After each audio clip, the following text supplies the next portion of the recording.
ठीक है, तो टेंशन और नॉर्मल रिएक्शन के 2 एग्जांपल्स करने के बाद आज हम देख रहे हैं टेंशन का ही एग्जांपल है वैसे तो।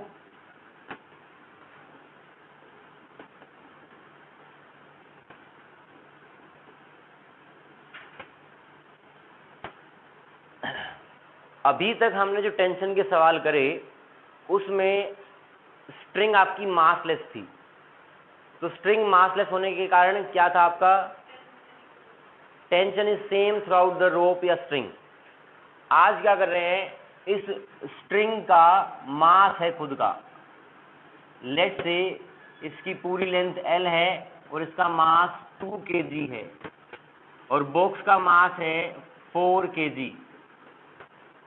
ये यहाँ से लटकी हुई है, ये पॉइंट A है, मिड पॉइंट पे पॉइंट B है और यहाँ पर C है। आपको निकालना है tension eight point A, tension eight point B and tension eight point C। आपको A, B और C पर टेंशन निकालनी है। जब ये मासलेस था तब क्या अंतर था, देखते हैं एक बार।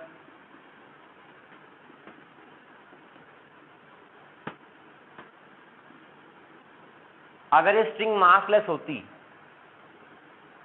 मुझे पॉइंट A पे निकालना है, तो मैं नीचे वाली बॉडी को एक बॉडी मानता, लेट्स से इसका मास m है, तो इस एक बॉडी को मैंने बना लिया एक पॉइंट, नीचे फोर्स लगेगा mg, ऊपर लगेगा टेंशन एट पॉइंट A। अगर रेस्ट पे है तो tension eight A is mg।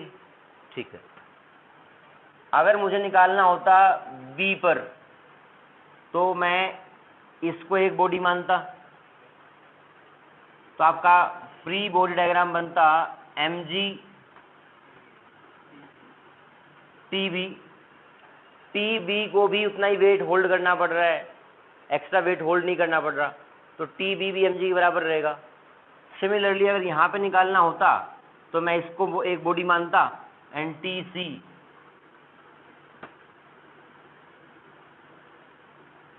Equal to mg। तो तीनों केस में TA, TB और TC बराबर थे, बट यहाँ पे ऐसा नहीं होगा। ट्राई करना चाहेंगे एक बार या नहीं करना चाहेंगे, देख ले। टेंशन एट A निकालना है तो इस पूरी बॉडी को एक मानेंगे,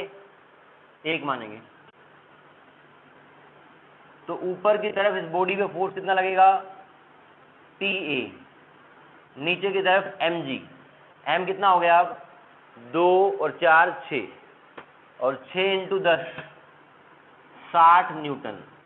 तो tension eight A is 60 Newton. अगर B पॉइंट पे निकालना है तो आप इतनी बॉडी को एक बॉडी मान लें, ऊपर की तरफ टेंशन TB।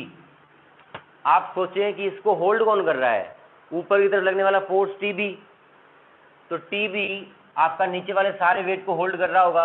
अगर ये रोप की लेंथ जो भी लेंथ है उसका मास 2 kg है और B मिड पॉइंट है, तो इस बचे हुए पार्ट का मास कितना होगा 1 kg।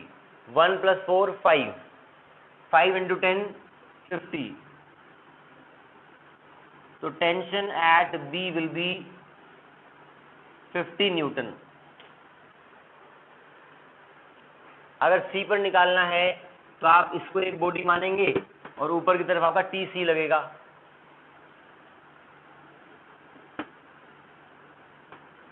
Newton, TC equal to 40 Newton.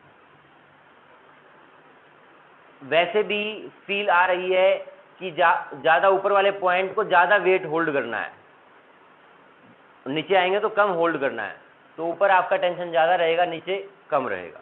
Note down कर लें।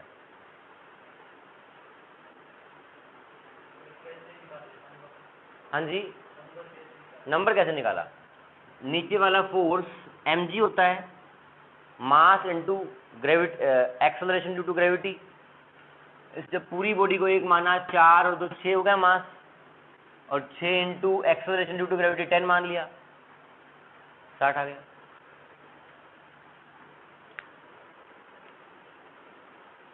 क्लियर है?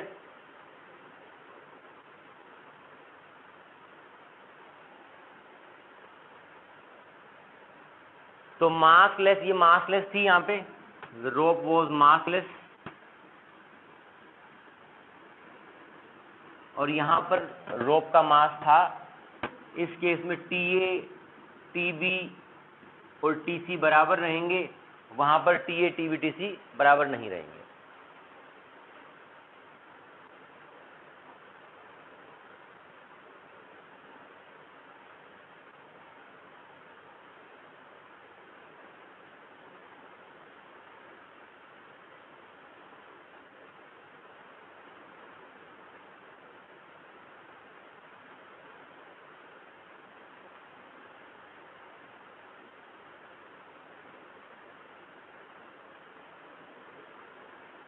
जहाँ समझ में ना आए ना, थोड़ा सा ओपन अप होके बता दिया करो, तब मजा आएगा। कई बार एक्सप्रेशन से समझ में नहीं आता कि समझ में आया कि नहीं आया, तो एक्सप्रेशन वैसे ही बनाओ जैसा अंदर चल रहा है।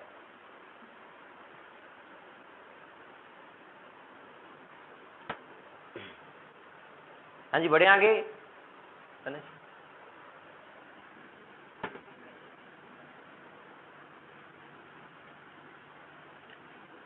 चलो ऐसा ही एक सवाल और कर लें जिसमें आपको टेंशन निकालनी है।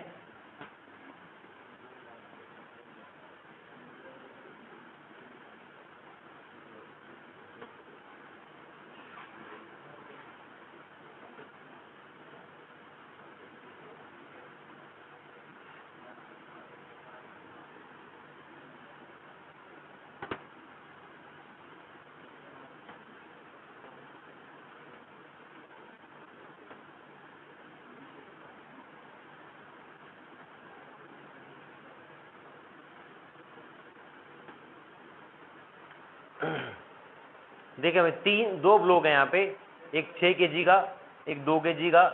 आपकी रोप है 2 kg की, फोर्स लगा रहे हैं 100 न्यूटन। तो आपको A, B और C पर टेंशन निकालनी है।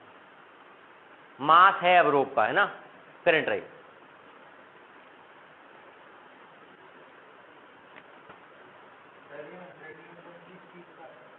हंड्रेड न्यूटन किसी चीज का नहीं है, कोई बाहर से फोर्स लगा रहा है, मैं लगा रहा हूँ बाहर से force. This is external force.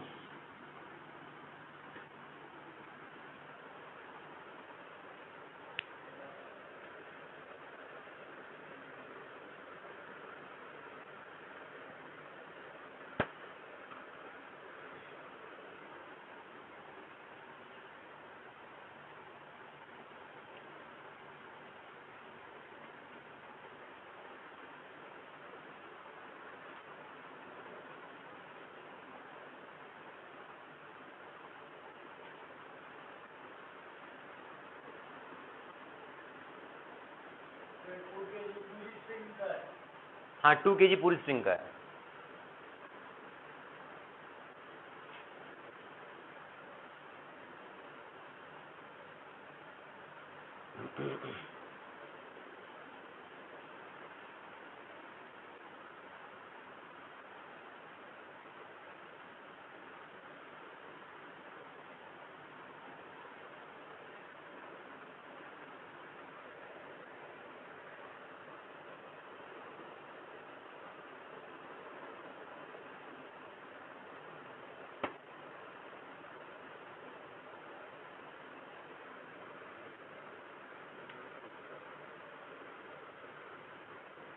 Hint है आपको, पहले आप निकालने एक्सेलरेशन, सिस्टम की एक्सेलरेशन क्या होगी। सिस्टम की एक्सेलरेशन निकालने के लिए पूरी बॉडी को सिंगल बॉडी मान सकते हैं, मान सकते हैं। फोर्स गिवन है, मास पता है, ए निकल आएगा।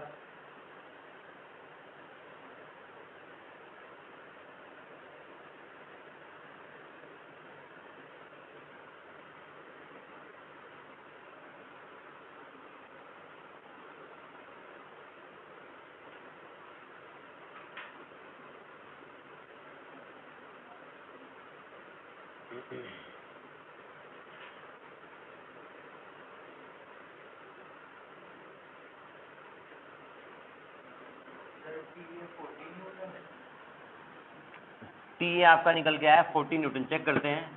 टी ए 40 न्यूटन और टी बी अगला कितना है 30।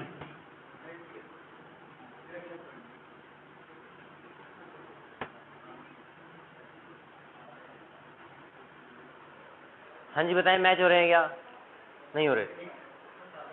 देख लें। अब देखिए भाई ये समझ में आ रहा है क्या? Acceleration is force upon total mass. 2 2 4 और 6 10 मीटर पर सेकंड स्क्वायर आपकी एक्सेलरेशन है।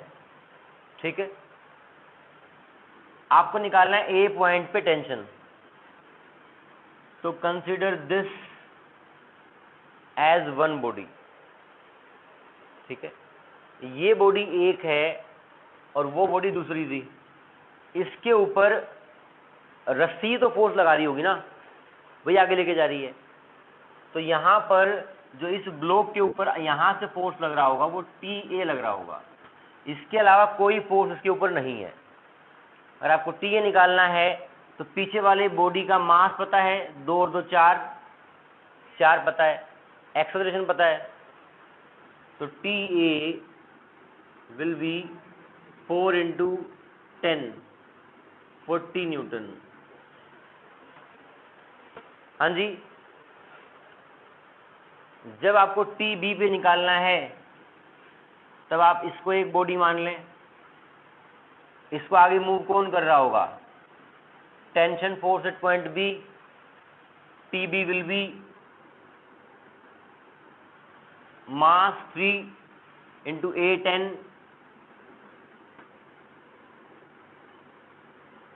30 न्यूटन। टेंशन एट सी, इसको आप सिंगल बॉडी मानेंगे।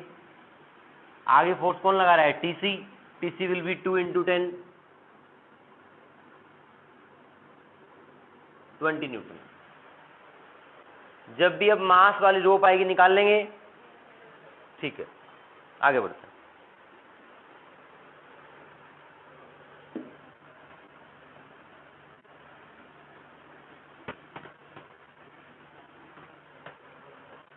टेंशन और इसको डिस्कस करने के बाद नेक्स्ट आप देखें पुली सिस्टम।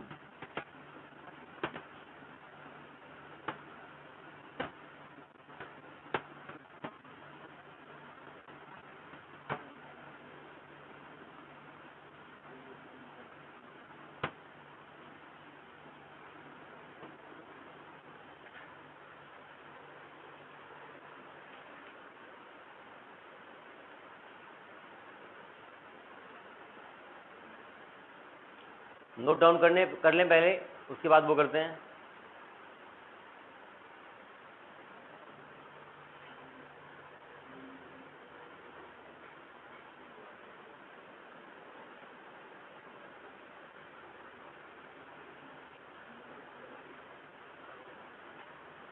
निधि समझ में आ गया? बताएं फिर कहाँ नहीं आया? फिर वो तो आ गया, फिर कौन सा नहीं आया?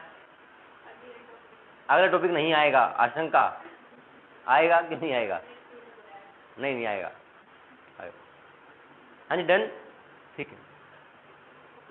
ये कहाँ पे देखा आपने ऐसा सिस्टम? पुली कहाँ पे देखी है? कुएं में सबने देखी है? ठीक है। आजकल कुएं हैं गांव में? आपके गांव में कुआं है? वर्किंग में है? तो पानी भरते हैं लोग?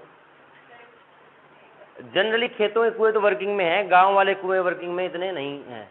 ठीक, तो वहां पे पुली लगी होती है पानी निकालने के लिए, इसको पुली बोलते हैं। हमारा जो केस है इसमें हम क्या करेंगे, कुछ एजम्पशंस हैं। आपकी पुली मासलेस मानी है, pulley is massless and frictionless.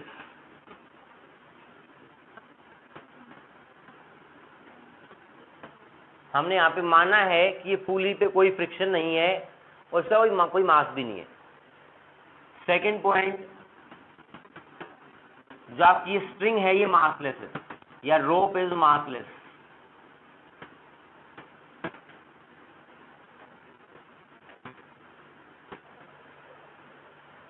अब मान लें कि m1 और m2 आपके दो अलग अलग मासेस हैं।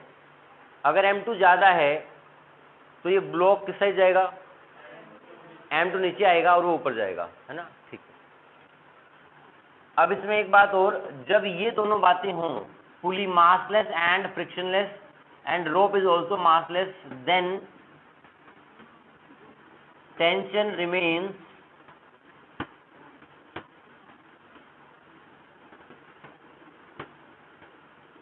थ्रूआउट। इसका मतलब इस रोप में टेंशन हर जगह सेम है, सेम है। अब आपको बनाना है, पहले बताओ। हाँ जी, हाँ कहाँ पे, यहाँ पे कह रहे हैं? नहीं, वही मैंने बताया कि से जैसे लास्ट केस में क्या किया हमने, रस्सी अगर मासलेस है तो यहाँ यहाँ यहाँ सब जगह टेंशन सेम निकली हमारी, निकाल के देखी हमने। तो अगर ये रस्सी सेम है, सेम रस्सी यहाँ से और यहाँ से जुड़ी हुई है, तो आपका टेंशन सेम रहेगा। ठीक है। अब आप बनाएं इसका फ्री बॉडी डायग्राम। पहले वाले का, इसके ऊपर मास m2g, रस्सी का टेंशन ऊपर। क्या नीचे आते हुए बॉक्स के ऊपर भी टेंशन ऊपर लगेगा क्या? सोच के बताएं। अगर बॉक्स नीचे आ रहा है m2, क्या तब भी टेंशन ऊपर लगेगा? रस्सी का जोर नहीं। आप ऐसा करें, आप आज करना, किसी चीज को ना रस्सी पकड़ के नीचे की तरफ ले जाना। एक तो रस्सी पकड़ के नीचे की तरफ ले जा रहे हैं, और एक बिना रस्सी के छोड़ दे उसको। एक करना, एक हाथ से रस्सी पकड़ना, रस्सी को छोड़ देना, और एक में क्या करना, आप उसको नीचे ले जाना। तो कौन सा फास्ट जाएगा? जो छोड़ा है। क्यों? क्योंकि उस केस में ये वाला फोर्स बड़ा, ये फोर्स है। पहले वाले जो छोड़ा है उसमें ये वाला फोर्स हो ही नहीं सकता। जब तक रस्सी टाइट नहीं होगी टेंशन फोर्स नहीं लगेगा। ठीक है। और दूसरे केस में जो आपने ऐसे किया है, तब रस्सी टाइट है तो उसका एक फोर्स ऊपर था, नीचे की तरफ नेट फोर्स कम हो गया, इसलिए वो कम मूव करी है। बात समझ में आई? तो बॉक्स नीचे जाते वक्त भी टेंशन ऊपर की तरफ लगेगी। सेकंड वाला देख लें। सेकंड वाले में नीचे की तरफ और ऊपर वाले की तरफ टी। अब एक बात और बता दो कि दोनों बॉक्सेस की एक्सेलरेशन सेम होगी क्या?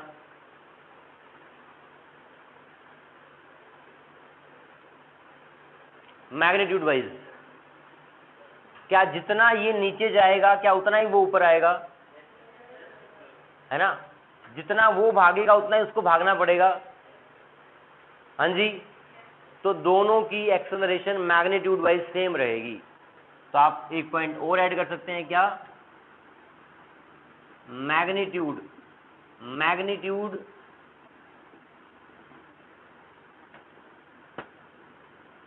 Of acceleration of both boxes is same. दोनों बॉक्सेस की एक्सेलरेशन का मैग्नीट्यूड सेम रहेगा। ठीक बात है। पर हाँ, डायरेक्शन अलग अलग रहेगी। ये वाला बॉक्स इस साइड एक्सेलरेट करेगा तो ये वाला ऊपर की तरफ करेगा।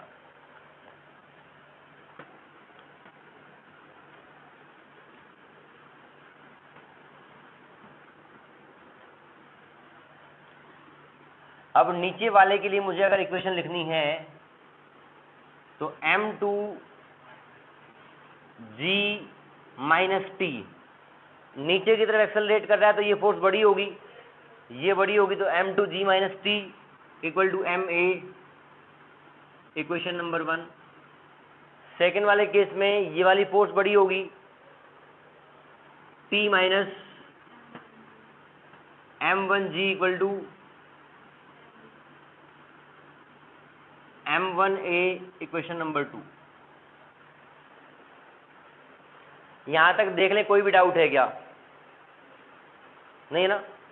Now adding both these equations, दोनों को ऐड कर दें।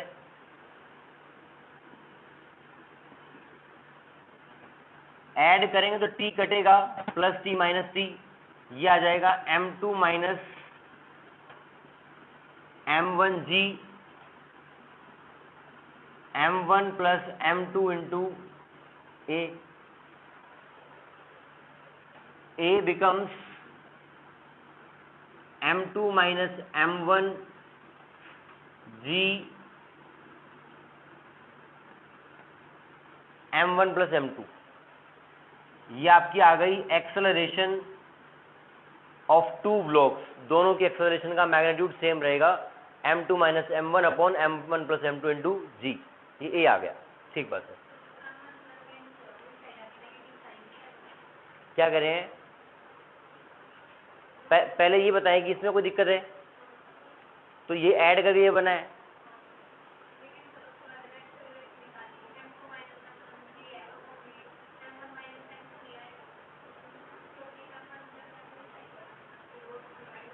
समझा नहीं मैं आपकी बात, दोबारा बताएं आराम से। पहले ये बताएं, ये क्वेश्चन ठीक है, ऐड किया है ठीक है, तो आगे बताएं। नहीं नहीं ऐसे, नहीं नहीं नहीं, क्रॉस मल्टीप्लिकेशन में तो आपका नीचे आएगा साइन, ऐसे ना आपका जब a by B C by D होता है तो ये सेट जाएगा ए डी और वो बी सी। वो कब होता है? जब होता है a plus B equal to C plus D हो, जब ये सेट आएगा तब माइनस होता है a plus B minus C equal to B. ठीक है, तो ये आपका आ गया एक्सेलरेशन। अब निकालें टेंशन, यहाँ पे a पुट कर दें या यहाँ पुट कर दें और t निकालें। यहाँ पुट कर दें बेटर रहेगा, t a की जगह ये पुट कर दें और t निकालें। इक्वेशन नंबर 2 में a की जगह ये पुट करें और t बताएं कितना आएगा।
ये कैसे आया?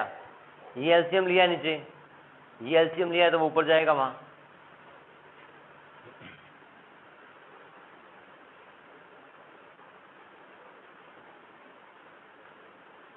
पहले ये ब्रैकेट ओपन किया है, उस साइड मल्टीप्लाई हुआ है, एलसीएम आया आपका, सिंपल मैथमेटिक्स है।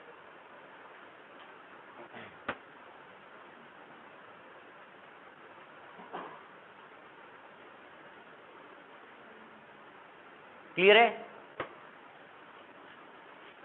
नहीं मुश्किल है? नहीं कहाँ मुश्किल है, ये देखें, ये पता लग गया। नहीं वो मुश्किल थोड़ी ना, वो मैथ्स हो तो, क्लास 7 का मैथ्स हो तो।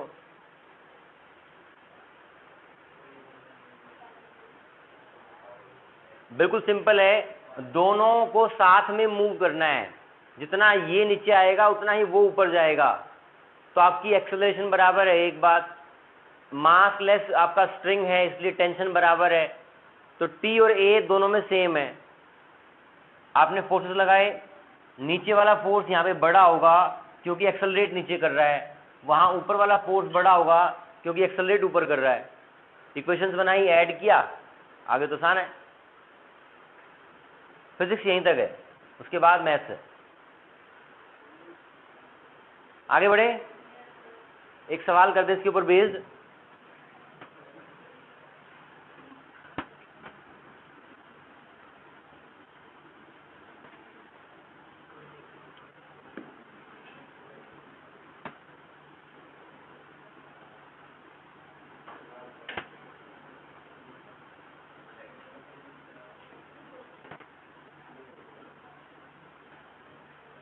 अगर 2 kg और 4 kg के ब्लॉक्स हैं तो what will be acceleration of system and what will be tension in the rock. A निकालना है आपको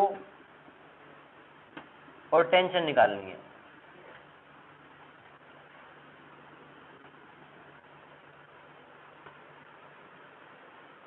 consider g equal to 10 metre per second square.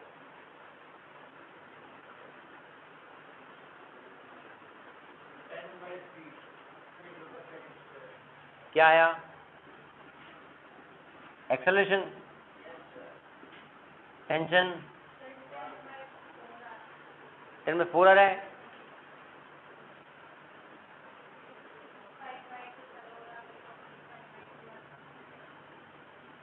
m2 minus m1 2 into 10, 10/3 आ रहा है। 10 बाई, चेक करें दोबारा,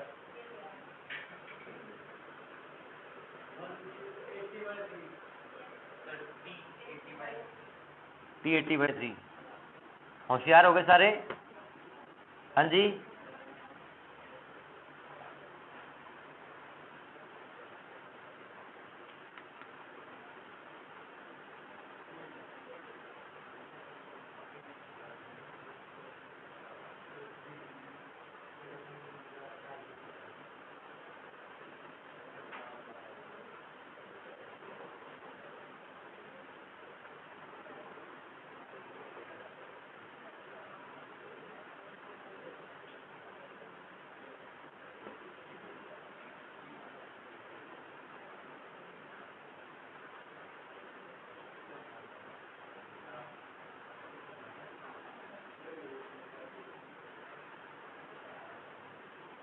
हाँ जी, बढ़े आगे।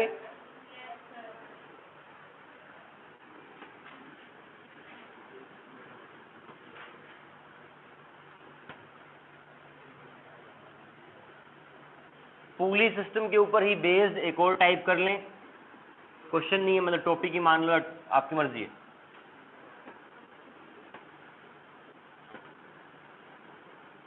पुली आपकी ऐसे है,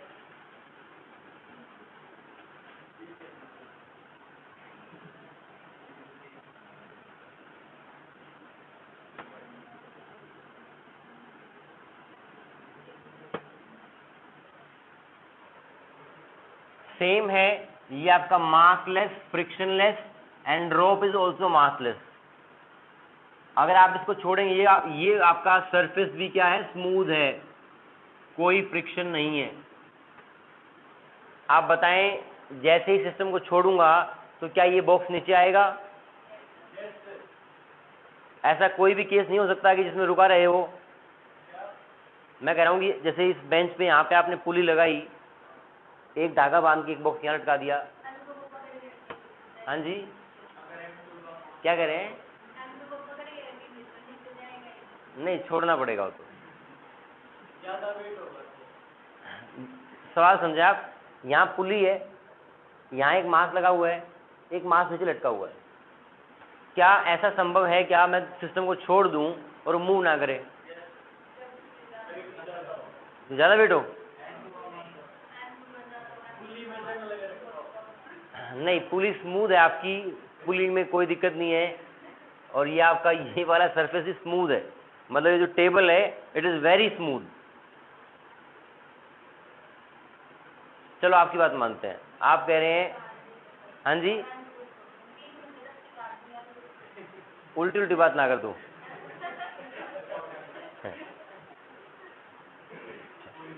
आप इस बात को एक्सप्लेन करें। आप कह रहे हैं कि अगर ये भारी होगा, चलो आप वैल्यू ले लेते हैं, आप कह रहे हैं भारी होगा तो रुका रहेगा। हाँ बताओ कितना लें, आप आपकी चॉइस का लेंगे, बताओ। इसको कितना केजी लें? इसको 50 केजी ले लेते हैं, 50। और इसको ठीक है। अब इक्वेशंस लगाएं। आप पहले मुझे इसका फ्री बॉडी डायग्राम बनाएं 50 केजी वाले का। उसके ऊपर कौन से फोर्स लगेंगे? 50 केजी कौन सा है? 50 केजी का फ्री बॉडी डायग्राम बनाएंगे।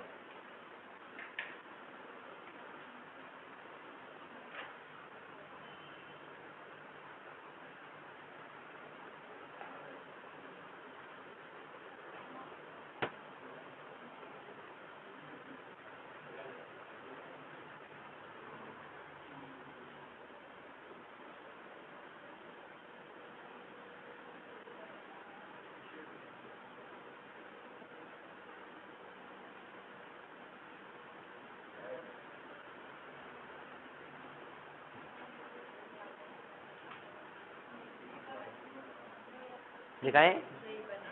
नहीं हाँ, ये लड़की कुछ करेगी एक दिन, देख लेना, पक्की बात है। इस पे 50 केजी पे आपका ये फोर्स लग गया, आपका बना स्मूथ। बताया तो है स्मूथ है। हाँ जी बताओ। इसका फ्री बॉडी डायग्राम बनाएंगे 50 केजी वाले का, तो एक फोर्स टेंशन का ऐसे लगेगा, और कोई फोर्स लगे तो ये ऊपर बैलेंस हो जाएंगे। mg और नॉर्मल एक्शन बैलेंस दिखा नहीं रहे हैं उसको, ठीक है।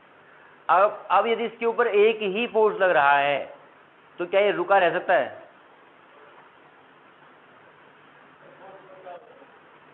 कितना भी छोटा हो। फॉर एग्जाम्पल फोर्स बहुत कम है, कितना बता तो वैल्यू बता। 1 न्यूटन। आप कह रहे हैं कि ये वाला फोर्स अगर 1 न्यूटन निकल आए तब। Force is 1 Newton, mass is 50 kg into acceleration a is 1/50। आ गया नॉन जीरो। जब किसी चीज के ऊपर एक ही फोर्स लग रहा है तो मूव करेगा। अगर रेस्ट में रहना है तो जितने फोर्स लग रहे हैं उनका नेट 0 होना चाहिए, तब वो रेस्ट में रह सकता है। हाँ तो वो अलग बात है, वो तो अलग बात है। अगर रफ होता तब क्या होता कि जितना रस्सी फोर्स लगा रही है उतना ही पीछे फ्रिक्शन फोर्स अगर लग पाता, फ्रिक्शन की इतनी कैपेसिटी होती कि जितना फोर्स वो लगा रहा है फ्रिक्शन भी लगा पाए, तब रुक जाता। बात समझ रहे हैं आप? जो आप फील कर पा रहे हैं ना वो रियल प्रॉब्लम है लाइफ में। रियल में तो आपका फ्रिक्शन होगा, कोई भी ऑब्जेक्ट परफेक्टली स्मूथ नहीं होगा। तो उस केस में ऐसा हो सकता है कि यहाँ बहुत भारी है वो बहुत हल्का है, तो टेंशन कम बनी, और जितनी टेंशन बनी उसको बैलेंस करने के लिए फ्रिक्शन काफ़ी था, ठीक है। तो उस केस में संभव है। बट यहाँ पे जब स्मूथ सरफेस है तो m2 कितना भी बड़ा क्यों ना हो, m1 कितना भी छोटा क्यों ना हो, वो मूव करेगा। क्लियर है बात? ठीक है। अब आप फ्री बॉडी डायग्राम आपने बनाया m2 का, m2 पे टेंशन ऐसे लगी, M1 पे M1G और ऊपर टेंशन T। क्या दोनों ऑब्जेक्ट्स का एक्सेलरेशन सेम होगा? क्या बंधे हुए जितना ये इस साइड आएगा उतना ही वो आगे जाएगा, जितना तेज ये भागेगा उतना ही तेज उसको भागना पड़ेगा। ठीक है, तो आपका एक्सेलरेशन दोनों में सेम रहेगा, ए और ए। आगे इक्वेशंस बनाए दोनों से और आप निकाले टी और a, value of acceleration and tension.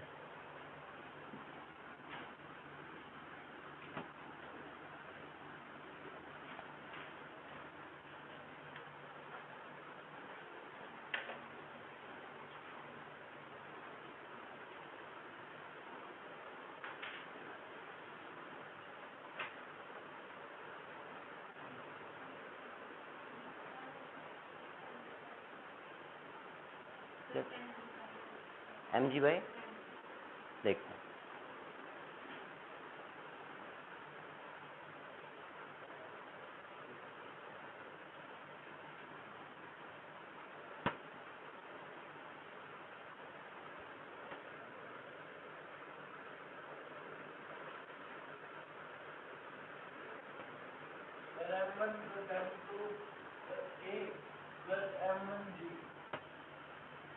आप तो मुझे ए बता दें कितना आया और टी बता दें, बताएं कितना आया ए। अब फिर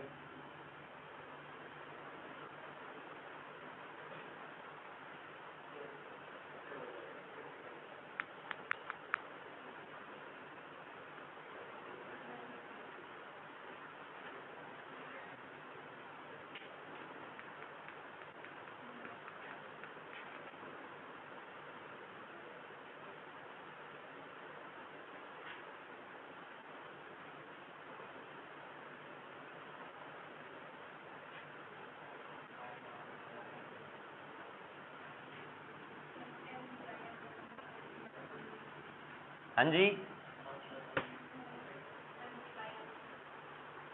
देख ले भाई, यहाँ पे क्वेश्चन बनाएंगे तो ये वाला फोर्स बड़ा होगा, ये वाला छोटा होगा क्योंकि एक्सेलरेशन नीचे है। तो m1g minus T equal to m1a, equation number 1। Second वाले में एक ही फोर्स लग रही है, tension, T equal to m2a। आप चाहे तो ऐड कर दें, चाहे इसमें पुट कर दें, एक ही बात है, ऐड कर दें। आप ऐड करने पे T कटेगा, m1g equal to m1 plus m2a, तो a will be m1g upon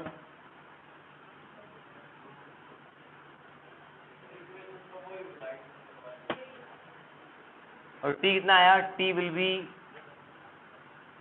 m2, साथ में m1 भी आ जाएगा, m2 into a is m1g by m1 plus m2। तो tension can be written as m1 m2g upon m1 plus m2।